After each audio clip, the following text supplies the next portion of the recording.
OSIMHEN akaba ahaye jersey ya gift ayihereje mutsinzi ange. Donc muraguranye ange.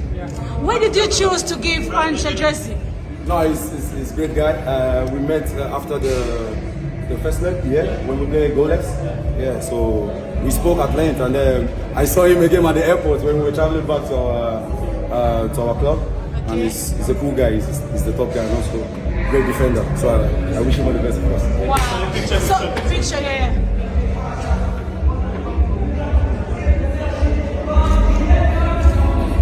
Yeah, so Victor, can you come to Manchester, please?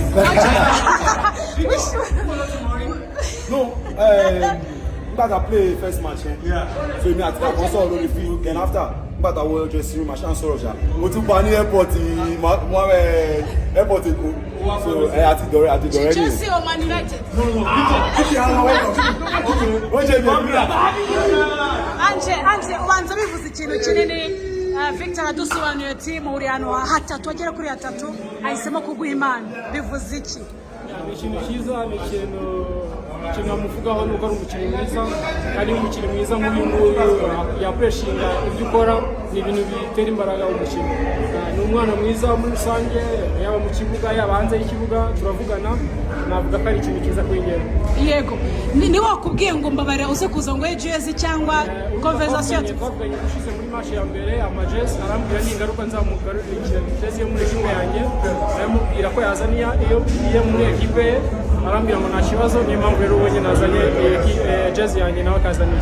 Wow, muratakaje kuri match mwakinaga na Nigeria ibitego 2-0. Mbere na mbere ni match yagenze ite? Navuga ko muri mite ya mbere wabonye ko bashakaga intsinzi nk'uko mwabonaga twabashije kudefanda nubwo twakoze dukosa duke na duke bakabonamo ibitego.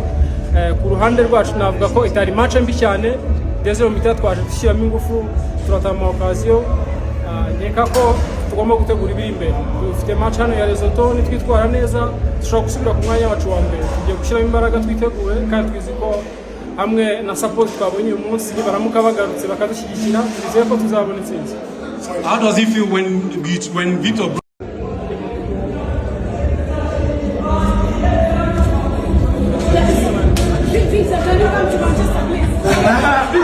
Victor, you want to morning?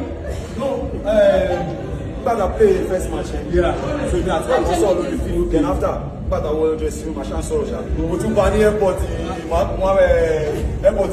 Who are from it? At the dore. Chelsea or Man United? No.